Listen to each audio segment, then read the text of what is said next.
Hai, Assalamualaikum warahmatullahi wabarakatuh. Nama saya Ahmad Rizky Yamani, NIM 201111103331, Prodi Pendidikan Agama Islam. Saya akan menjabarkan apa itu Saddu Az-Zari'ah.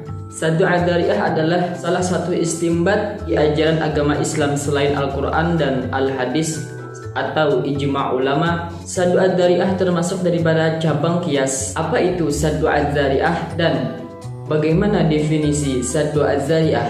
Berikut adalah definisi Saddu Az-Zari'ah secara etimologi dan terminologi.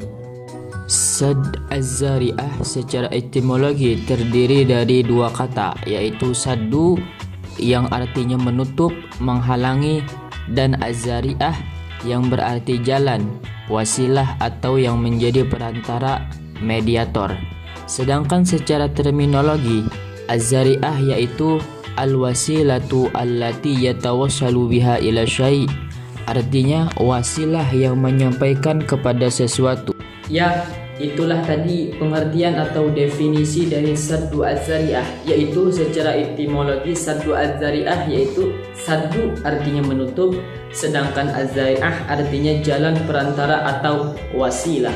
Sedangkan secara terminologi Saddu Az-Zari'ah yaitu al-wasilatu allati yutawassalu biha ila syai', artinya jalan atau perantara yang menyampaikan itu jalan kepada sesuatu tersebut. Itulah tadi definisi daripada Saddu Az-Zari'ah. Dari definisi tersebut, apakah Saddu Az-Zari'ah itu termasuk dasar hukum dalam sumber ajaran Islam?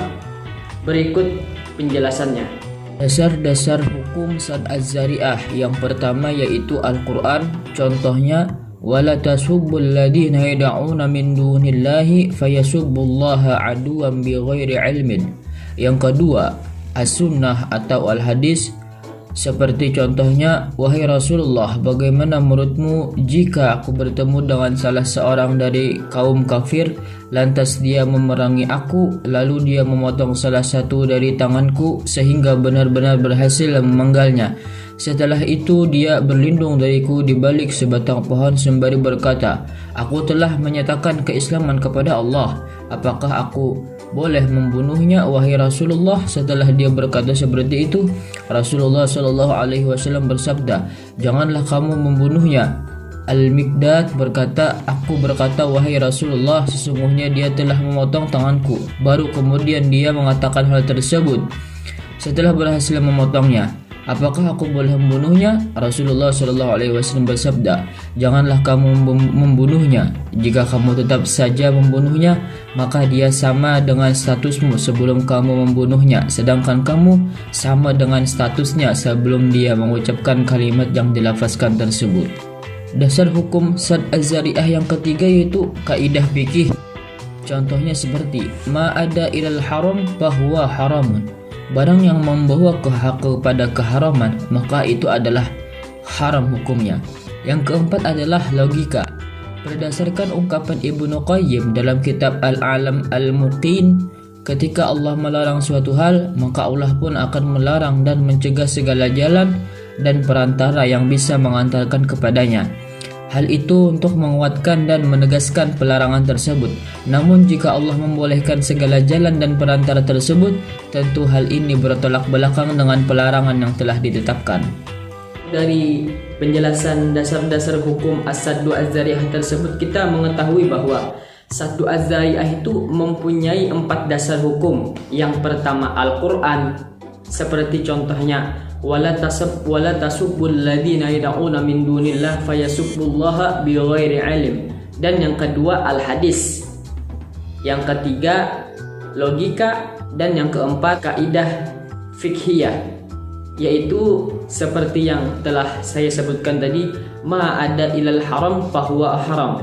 Barang yang membawa kepada keharaman, maka itu hukumnya haram juga. Seperti itulah 4 dasar hukum Saddu Az-Zari'ah. Saddu Az-Zari'ah sebagai istimbat hukum dan juga mempunyai dasar hukum. Apakah Saddu Az-Zari'ah itu mempunyai macam-macamnya? atau hanya ada satu saddu az-zari'ah? Mari kita lihat video berikut ini.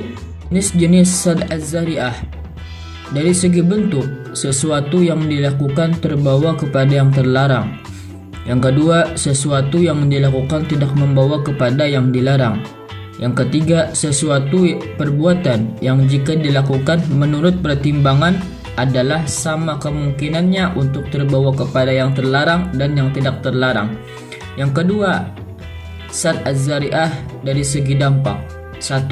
Perbuatan yang dasarnya membawa kerusakan. Yang kedua, perbuatan ditentukan untuk yang mubah. Yang ketiga, perbuatan ditentukan untuk mubah dan bisa juga untuk kerusakan. Yang keempat, perbuatan yang ditentukan untuk mubah bisa juga untuk kerusakan yang berdampak kecil dari kebaikannya. Yang ketiga, dari segi tingkat kerusakan. Yang pertama, perbuatan yang membawa kerusakan yang pasti.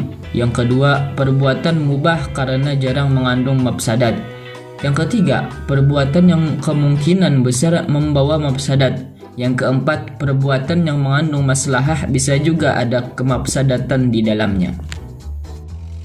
Ya, itulah tadi jenis-jenis saddu az-zari'ah. Ternyata saddu az-zari'ah bukan hanya satu, tapi ada beberapa jenis dari saddu az-zari'ah itu sendiri. Yang pertama, dilihat dari bentuk. Saddu az-zari'ah itu bisa kita lihat dari bentuknya untuk mengambil sebuah hukum, dan bisa juga kita melihat dari sebuah dampaknya seperti meminum khamar, bagaimana dampaknya. Dan yang ketiga, dari bentuk kemafsadatannya atau dari bentuk kerusakannya itu sendiri. Apabila lebih banyak kerusakan, maka itu akan menjadi hukumnya haram, dan apabila itu lebih banyak kebaikan, maka itu bisa dibilang halal atau boleh kita kerjakan. Setelah kita melihat definisi saddu az-zari'ah, dasar hukum saddu az-zari'ah, serta jenis-jenis saddu az-zari'ah, lalu bagaimana pendapat ulama tentang saddu az-zari'ah itu sendiri?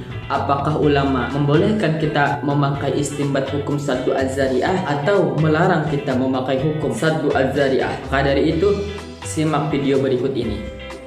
Pandangan ulama tentang sad az-zari'ah. Sebagian ulama berpendapat bahwa sad az-zari'ah dapat dijadikan dalil dalam fikih Islam. Mereka hanya berbeda dalam pembatasannya. Berpegang pada sad az-zari'ah tidak boleh terlalu berlebihan, karena orang yang tenggelam di dalamnya bisa saja melarang perbuatan yang sebenarnya adalah perbuatan yang mubah, mandub, bahkan yang wajib, karena terlalu khawatir terjerumus ke jurang kezaliman.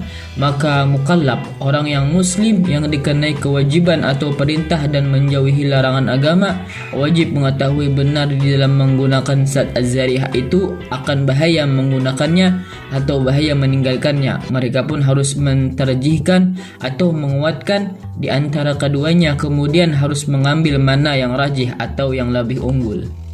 Nah, dari video yang berikut kita bisa mengetahui bahwa saddu az-zari'ah itu boleh atau diperbolehkan oleh ulama untuk memakai sebagai istinbat hukum. Tetapi kita tidak boleh terus-menerus memakai saddu az-zari'ah, karena bisa saja sesuatu yang mubah, wajib, sunnah bisa saja kita istinbat menjadi hukum yang haram. Maka dari itu kita harus mengetahui dulu bagaimana hukum yang wajib, hukum-hukum yang sunnah, dan hukum-hukum yang mubah sebelum kita memakai istinbat hukum saddu az-zari'ah. Lalu bagaimana perbedaannya antara saddu az-zari'ah dan fathu az-zari'ah? Apakah mereka sama dalam sebuah definisi istinbat hukum atau berbeda?